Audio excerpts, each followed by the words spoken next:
जाऊ दे बाई. एवढा कुटाणा करत बसण्यापेक्षा आपलं ते रेडीमेड पीठ विकत भेटतं ना, तेच आणलेलं बरं. कुणी सांगितलं एवढा कुटाणा करायला? नमस्कार मैत्रिणींनो, मधुशाज रेसिपीमध्ये तुम्हा सर्वांची खूप मनापासून स्वागत. तर आज आपण फायबर आणि कॅल्शियमचा नैसर्गिक स्रोत असलेली नाचणी, जी शरीराला अजून आवश्यक अशी पोषक तत्व पुरवते, तर त्याच नाचणी सत्व कसं बनवायचं किंवा नाचणीचं पीठ कसं बनवायचं, ते या व्हिडिओमध्ये बघतोय. अगदी साधी सोपी पद्धत आहे आणि अगदी नॅचरल आणि पौष्टिक असं हे तयार होतं. आणि बाहेरचं भेसळीचं विकत घेण्यापेक्षा अगदी शुद्ध स्वरूपात आपल्या स्वतःच्या हाताने बनवलेलं हे नाचणीचं सत्व खाण्यासाठी कधीही चांगलं. तर इथं मी घेतले अर्धा किलो नाचणी. तुम्ही जास्त क्वांटिटीमध्ये सुद्धा नक्कीच बनवू शकता. आता नाचणी दिसायला अगदी मोहरीसारखी असते आणि एकदम बारीक गुळगुळीत असते. आता नाचणी निवडताना त्याला असं गहू ज्वारीसारखं निवडत नाही बसायचं.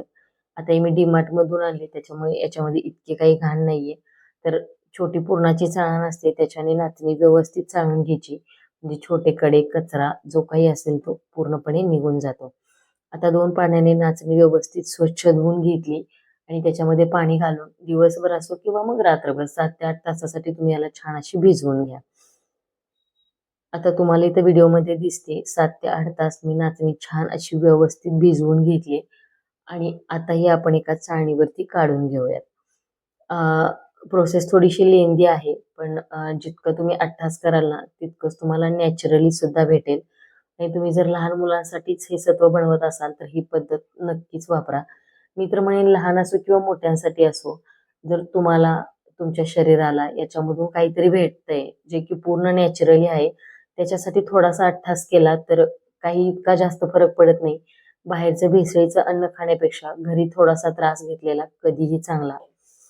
आता नाचणी जी आहे तर ती चाळणीवरती मी व्यवस्थित काढून घेतली. अशा पद्धतीने पूर्ण साईडनी पसरवून दिली, जेणेकरून त्याच्यामधलं जे एक्स्ट्राचं पाणी आहे तर ते निघून जाईल. आणि चाळणीच्या खाली सुद्धा मी एक पातेलं ठेवलंय. आता ही जी नाचणी आहे ना, तर ती एक 2 दिवस म्हणजे 1 दिवस आणि 1 रात्र मी अशीच ठेवली चाळणीवरती. फक्त पाणी पूर्णपणे निथळून गेल्यानंतर याच्यावरती झाकण ठेवलं होतं. आणि तर आता बघू शकताय तुम्ही या नाचणीला किती मस्त मोड आलेत. मी पूर्ण पाणी निथळल्यानंतर याला एका कॉटनच्या कपड्यामध्ये सुद्धा बांधून ठेवू शकता किंवा आहे अशी चाळणीवरती झाकून ठेवली तरी सुद्धा चालेल. पण 1 दिवस आणि 1 रात्र म्हणजे साधारणतः अ, चो म्हणजे 2 दिवस म्हटलं तरी चालेल, तर अशी ही झाकून ठेवली होती मी. आणि तुम्ही व्हिडिओमध्ये बघू शकता की ती एकदम मस्त असे नाचणीला मोड आलेत. आणि याच्यापेक्षा जास्त मोड नाही येऊ द्यायचे. जर जास्त मोड आले तर त्याचं पीठ अजिबात पडत नाही. म्हणजे त्याच्यामधून नाचणी सत्वच निघत नाही, सगळा चोथा निघतो आणि जो निघतो तो सुद्धा जास्त असा कडवट होतो. त्याच्यामुळे लिमिटमध्येच मोड आणू द्यायचे. तर बऱ्याच जणांचं म्हणणं असतं की नाचणीला मोड येत नाहीत. तुम्ही आहे अशी नाचणी भिजवून स्वच्छ वाळवून दळून आणू शकता धुवून. पण मोड आणल्यानंतर सुद्धा त्याचं एक पुढचं व्हर्जन तयार होतं, हाय व्हर्जन, आणि त्याच्यामध्ये हाय प्रमाणामध्ये प्रोटीन सुद्धा राहतं. आणि जर तुम्ही मोड आणून नाचणीचं सत्व बनवताय तर ती पचायला सुद्धा तितकीच हलकी होते. तर इथं व्हिडिओमध्ये बघा तुम्ही किती मस्त नाचणीला अगदी छोटे छोटे पांढरे शुभ्र मोड आलेत.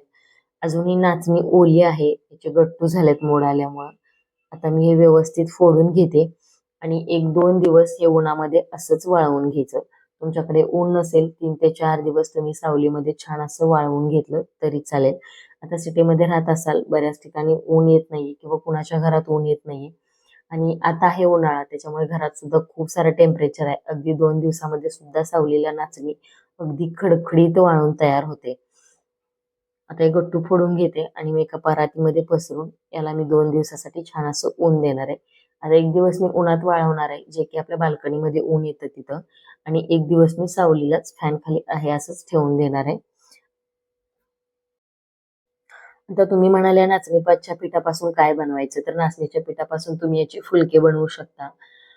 जर तुम्ही जिम करत असाल तर याची भाकरी सुद्धा बनवली तर वेट लॉससाठी खूप मस्त आणि बेस्ट आणि हेल्दी ऑप्शन आहे. त्याच्यानंतर याचा डोसा बनवू शकता, इडली बनवू शकता. जसं आपण तांदळाच्या पिठाचं वगैरे बनवतो, तसं सेम या नाचणीच्या पदार्थाच्या सुद्धा खूप साऱ्या गोष्टी आहेत. याची लहान बाळं असतील तर याची पेज बनवू शकता. याची रेसिपी सुद्धा ऑलरेडी आपल्या चॅनलवरती आहे, जे की लहान बाळासाठी नाचणीची पेज कशी बनवायची. तर त्याच्यानंतर मी नाचणी पूर्ण वाळल्यानंतर गिरणीमधून दळून आणली.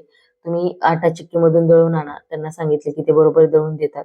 आणि एकदम शुद्ध सात्विक असं आपलं नाचणीचं सत्व इथं तयार झालंय.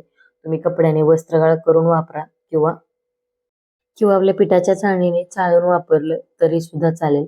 तर अशाच नवनवीन रेसिपीजसाठी आणि पारंपरिक पदार्थांसाठी असेच आपल्या चॅनलशी कनेक्ट राहा. भेटूया लवकरच अजून एका छानशा आणि नवीन रेसिपीमध्ये.